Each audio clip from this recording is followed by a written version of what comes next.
Sandra, welcome to another episode of Asexualise, my asexual life. This is a place to be for education about asexuality, all things asexual, and I share my asexual life journey in order to help you in yours. If you haven't already subscribed, hit the great big subscribe button and the bell icon below, right here, right now. Please, please, please, like I said, do hit that bell icon so you never miss an episode.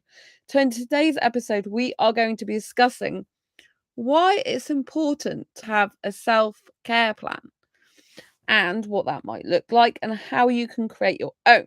Does that sound good? So, have you ever had a day where you felt really off? Everything went badly. Your morning started off absolutely shit, and you're like, oh my gosh, I don't even want to get out of bed. Have you ever had a day where maybe it was okay in the beginning, and then by the end of the day, you're just like, I want the day to be over? Have you ever had a preceding night that was just really difficult, and then you woke up and you're thinking, I feel like I've not had any sleep, I'm really tired, I'm upset about something, everything's on my mind, and I can't stop thinking? If you've come up against any of these issues, you're not alone. I've had not a great day today, and that's been difficult. I didn't have a good night yesterday, and today's been difficult. Everything's sorted out now and okay, but I cannot speak about it. But I had some personal difficulties, and something made me really upset. And so, and I was quite distraught over it. Everything's okay now, but it was very, very difficult for me for like the last like yesterday and today's been difficult in part. So that's been really hard. And I haven't been able to stream on my channel quite as much because I was having some personal upset. And so yeah. Um, so part of your self-care is taking time out for yourself. And so, there are times where I do have so much work to do and things to catch up on that I am not able to stream because I'm like busy doing stuff. Or there can be times when I've just had such difficulty that I am really upset and I feel it wouldn't be beneficial to stream until the issue sorted out, resolved, or I've calmed down. So I want you to know that you're not alone. It is normal and natural to have off days. It's okay to not feel okay. Sometimes things happen in life, they hit you like a sledgehammer out of the blue. You didn't expect it. Sometimes there's misunderstandings, like there was in the particular instance with the personal thing that I can't talk about. And sometimes there are other things that are worse, that are final, and just you can have so many things just not go right for you in a day that it can be really difficult. So it's very important to have a self-care plan. And what do I mean by this? I mean you should have a plan of action as to what you're going to do if you encounter a really difficult day and have really hard time processing emotions and you're just really struggling. So you should have some sort of idea about how to counteract that. And that's what I mean. Have a plan of action of how to counteract those negative feelings. So, something I really encourage you to do is create something called a happy list. And on this list, which is just a piece of paper basically, or you can put it in a journal, is a list of at least 10 things that make you happy. These can be anything from tiny things to big things. So, one of the things on my happy list is to take a hot shower. Now, that might not sound like amazing and like this grand gesture thing, but it is for yourself. If you like bubble baths, you should put bubble baths on there. Like for me, the hot water, going on my skin, cleansing my skin helps to get some of the like upset and pain out. It's like revitalizing your body and making you feel refreshed. So, whatever makes you feel good about yourself should be on this happy list. This list is your base plan of actions for how to make yourself happy. So, things you need to do. So I have like journals as well. And one of the things I always recommend is journaling. And you'll notice I have actually, I can't show you this because there's private stuff in here, so I'm going to cover it up. But there is actually a happy list there. And it's one that I didn't do this year. I did it previous year because you'll notice that my guinea pig Angel is still on here somewhere. See Angel, and she died last year, unfortunately, my guinea pig. So, do you like my trolls journal? That's another journal. Right. So, my happy list has got movies to watch at home in the cinema, dance, write, YouTubing, help asexual specifically on here, being creative, learning, having fun, talking, walking on the quayside especially, um, self dates, especially to the cinema, hot showers, eating favorite foods, see friends in person or virtually, socialize and talking. I had got to see Angel on there, but as I said, she's no longer with me on planet Earth at the moment. I say at the moment because she's probably looking down on me. And self praise, which is very important. So, those are what currently are on my happy list. Now, I want you to make sure you create your own so that you can look at it in times of difficulties, but also you can plan your day accordingly to be happy as possible because life does get in the way. Our mind is pre-programmed basically to look for the worst and negative things and stuff. That's why the news is so full of negativity, because people unfortunately have this thing with their brain when they tend to be drawn to negativity, drama, crises, so that's why you need to create a happy list. So when you're basically not in the dire straits, not in this upset and pain so much you feel you can't get out of it. Before you get into that state, I just want you to take time to write your happy list out. List at least 10 things. Now, what you need to do is to be doing 3 things on the happy list every day to maintain your happiness, to stop you and help you to not to get into a really bad state. So this is part of self-care. Ongoing self-care is doing what makes you happy every single day of your life. So you plan to look after yourself every single day and make yourself happy, right? Because it's not down to anyone else to make yourself happy but you. No one's coming to save you, and it's not anyone else's responsibility to make you happy. Of course, we hope that family and friends will brighten our day and make us happier, but fundamentally, it's up to you to make yourself happier. You're responsible for yourself and you alone. You're the one who's got to spend 365 days a year with yourself. So it's important you develop a self-care plan. That self-care plan should be a list of things that make you happy, and you should do at least 3 per day to keep in a state of happiness as much as possible, elevation. At least 3 things. So today I had a walk to the cathedral, which is on my happy list, walking. And I've also had a hot shower, and I've also listened to some music. Actually, I don't think music's on there, but it was on one of my previous lists. So I need to add music to my list, people. Why isn't that on there?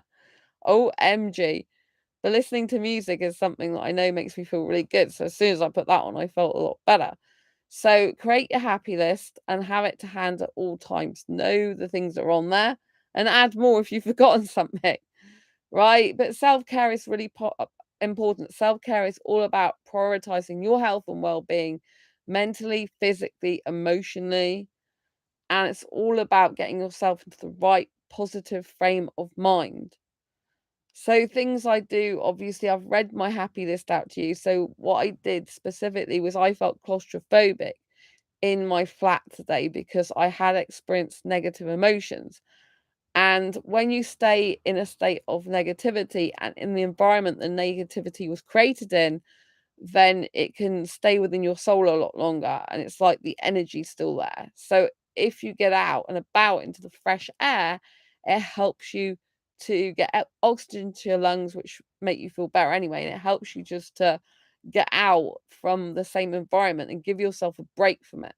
You need to break patterns, whether that's patterns of behavior, thought patterns, environmental patterns, breaking patterns is essential for your mental health to be improved. So we must break these patterns. So I decided enough was enough. I was feeling claustrophobic because of previous negative emotions from earlier today, and I had to get out of my flat. And that did me some good. I was on the cathedral, just like sat there, kind of like thinking this is good. I keep going to the cathedral a lot more lately. I feel like it's more of my soul place lately. So I've moved from the quayside next in the UK, well, 5 minutes walk from the quayside, to now being a few, probably, well, less than 5 minutes walk to the cathedral in Exeter city centre. And I find the cathedral very therapeutic. I don't usually talk about religion much on this channel, but I do talk to God every single day. I just for the record, those of you who are very strict Christians, I don't believe in the Holy Spirit. I just talk directly to God, not through Jesus, just for your information. But to me, it's just a natural thing that I've always talked to God, just like a mate, just like a friend, a best friend. So the relationship I have with him is just like ongoing. And I'm very spiritual more than religious. But for me, God is part of my spirituality. Spirituality and believing in God are both at one with the same thing for me. There's no, spirituality is all about trusting my intuition and my gut instincts, and I just talk to God as part of that, as obviously a being I can't see but believe that I believe is a guy exists, a male soul exists, right? But whatever you believe, yeah. So part of your self-care plan should be nourishing your soul, writing that happy list out, taking action on that happy list. 3 things every single day you should be doing to make yourself happy. And then you should do what lights your soul on fire, whatever activities that is. Like for me, it's dancing, listening to music. And also, if you are religious or spiritual, you should, spend some time with that. Spend some time, bathing in that kind of energy. If you are a churchgoer, go to church. If you do talk to God, like have that as a practice in your life. And if you're an intuitive person, then listen to your intuition. Part of self-care is trusting yourself and being comfortable enough with yourself to understand that you have greatness within you. And your intuition is very important, and go with your intuition because it's usually right. Go with the flow of who you are. So self-care for me basically was grieving, getting upset, allowing that upset to come out and through me in pain.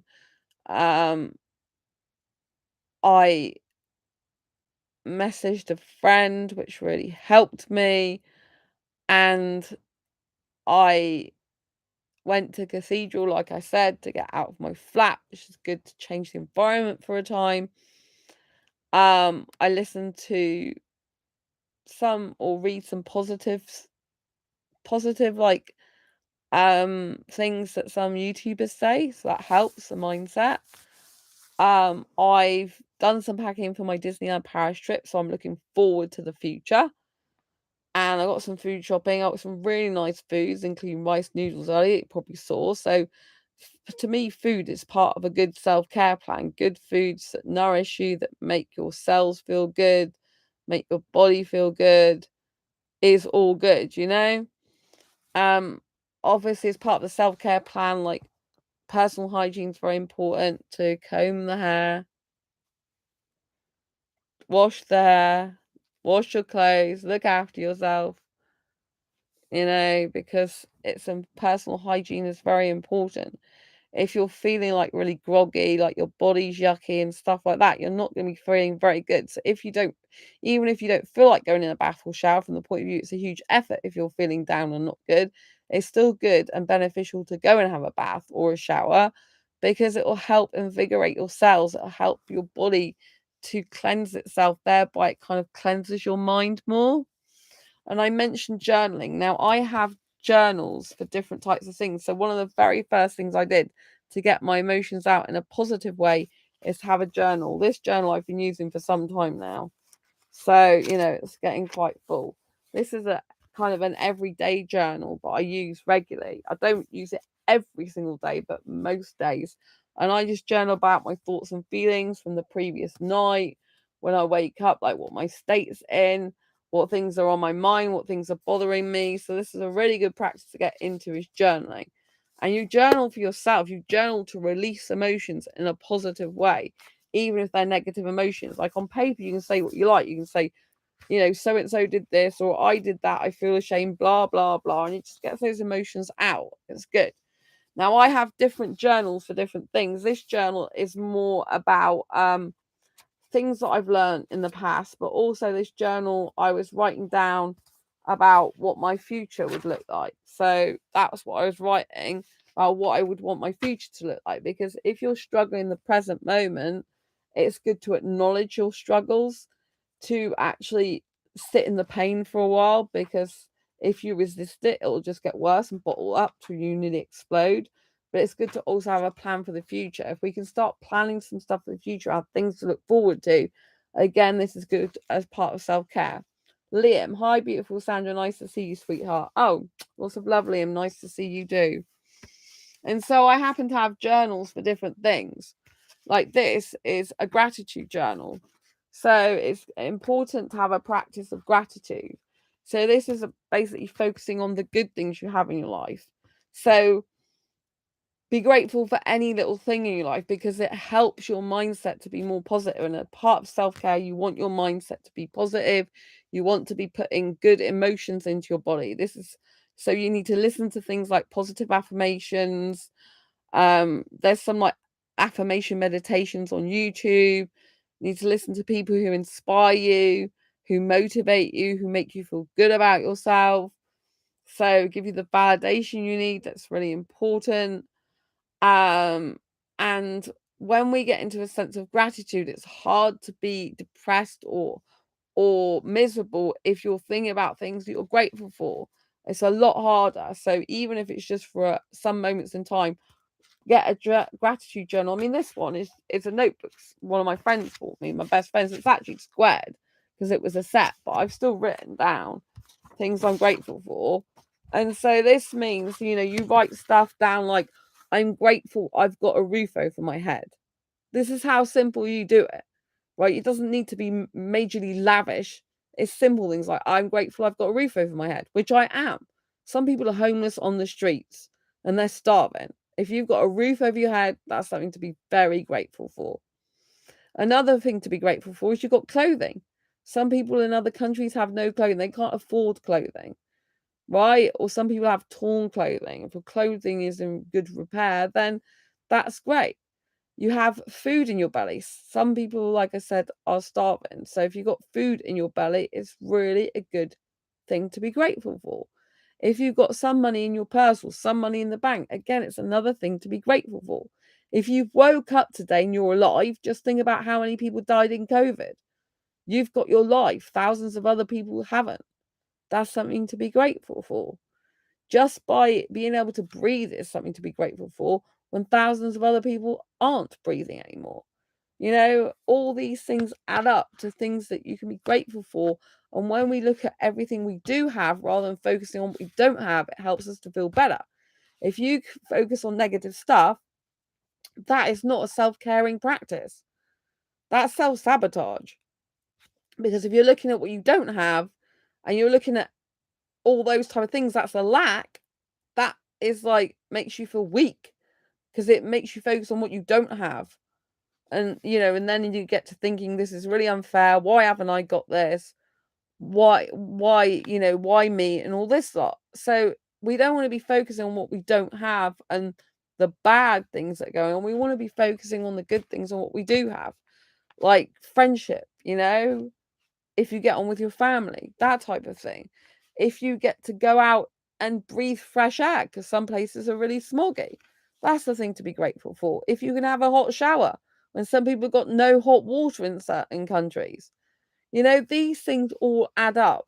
So as part of your self-care routine, have a gratitude journal. Have journals for different things, or you can just stick to the one journal and put everything in here.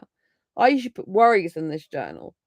So that's why I prefer to keep them separately most of the time. This is like my worry journal, because it's things that I get worried about that upset me and cause me pain. Not all the time, some of it's good stuff, but the majority of the time it's worries.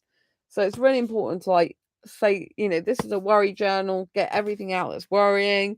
This is a gratitude journal, get every little thing out that you're grateful for, or at least 10 things you're grateful for. 5, maybe you can manage 5 if you can't do 10.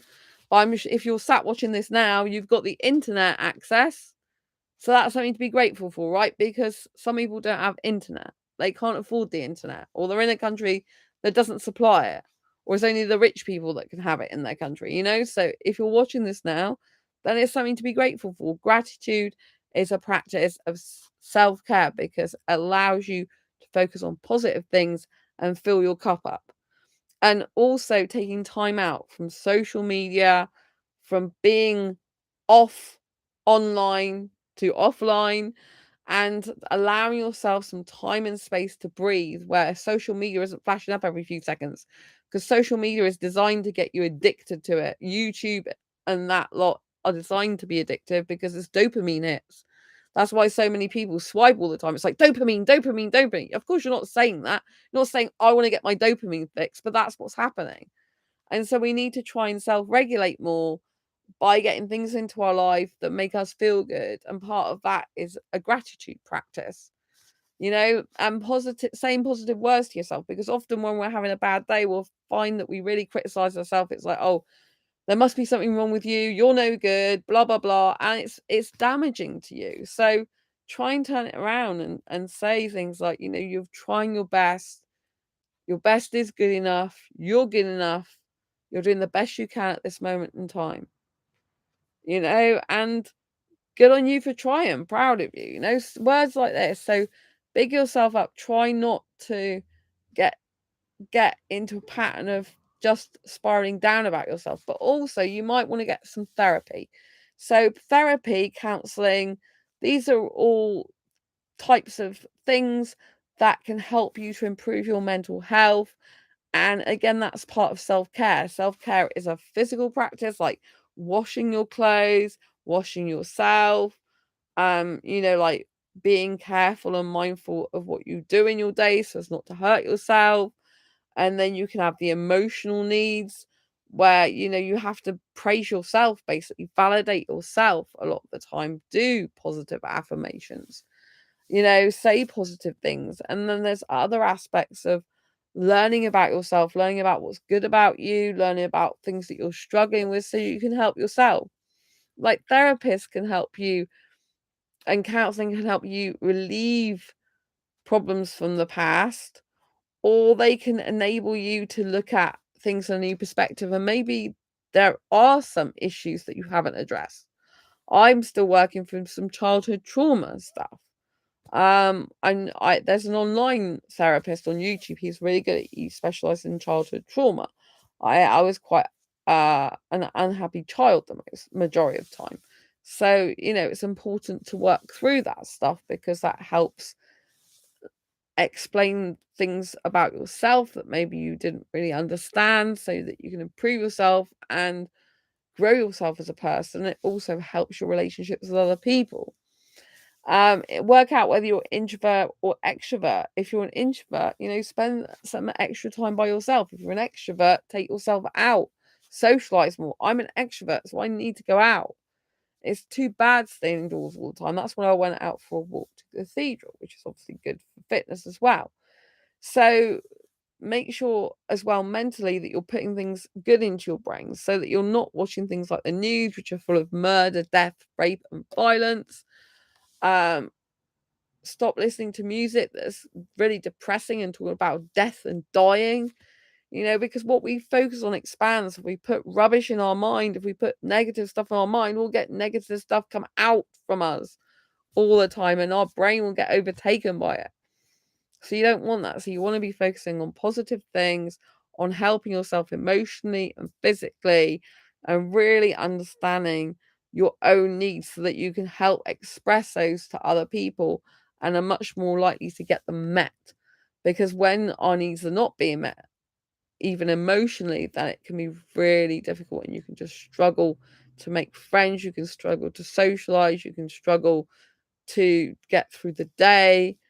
So make sure you stay grounded and you understand yourself. Take time out to reflect on you and what you want and your needs, which again is part of self-care. Saying no to people when their agenda doesn't fit with yours, where they want you to do something that's beneficial to them but not you. Learn to say no to those people and then say yes to new opportunities that come along that might challenge you out of your comfort zone but actually going to grow you as a person. All this is part of self-care. Now, if you're an asexual who's doing dating and relationships, I would advise to write all this down, by the way, all the things I've mentioned, go back through this video if you need to and write this stuff out, because I'm talking about creating a plan using all this information, right? So if you're dating, what to do with self-care with that? Well, first of all, you have to understand that if you are going to try dating or do dating, rejection is part of what happens. You have to understand that rejection is normal and you have to get comfortable with being rejected. How do you do that? You go and be rejected multiple times so you don't fear it anymore. I've been rejected loads because I'm not right for the person, they're not right for me. Does it bother me? It's like, no, not really, because I can move on to someone who's better for me, or they disqualify themselves automatically then. It bothers me that I haven't yet found my soulmate, but it doesn't bother me when I'm being rejected by the wrong person. Like, it might hurt a little bit at the time, and sometimes I've felt a guy is the right person for me, and that's obviously a lot more devastating. But the whole point is to remain grounded and to understand, as part of your self-care, that you matter, and that just because someone's not right for you and they leave your life doesn't mean to say it's a reflection of anything bad with you. I mean, obviously there might be room for improvement, so you could also look into that as well. But part of self-care is when you're on dating sites to not accept second best. If someone's breadcrumbing you and going hot and cold with you, then they're not worth it. You didn't know them before you came to the app or site, presumably, and so you can just block them. Learn to get comfortable with blocking, learn to get comfortable with rejection, learn to get comfortable with cutting off from these people you never really knew in the first place. Right? But also allow yourself to have the time and space to visualize what you want in terms of a relationship and talk yourself into being able to get it. So basically big yourself up, be proud to be you, say, yeah, I'm really gorgeous, I'm really beautiful, bubbly, vivacious, talkative, I'm very good with emotional support and needs, because all these things add up. Also, something else that's good to do is anyone praises you, start writing in a journal the praise that they give you so that you can look on that in times of difficulty when you're feeling down about yourself, feelings aren't going so right. You can go to the journal and you can look through the comments that people have previously made who have bought that particular book or a book of yours. But yeah, I hope you found this video useful, helpful, insightful. If you have, please pop an emoji down below. Don't forget to always eat and drink plenty of water as part of your self-care routine as well. And eat when you're hungry. And sleep when you need sleep rather than when you're forcing yourself to do it, because force is never a good thing. So yeah, subscribe and hit the bell icon so you never miss an episode. And don't forget on dating sites as well to say no to anyone who doesn't match your requirements. And if someone wants sex and you don't want it, you have the right to say no and be confident that that's a good thing. Part of self-care means trusting yourself, trusting your own judgment, and knowing that it's perfectly okay to state what you like and dislike. Anyway, take care, subscribe and hit the bell icon. I'll see you soon next video live stream. Lots of love. Thank you for Liam for being in chat tonight. Bye.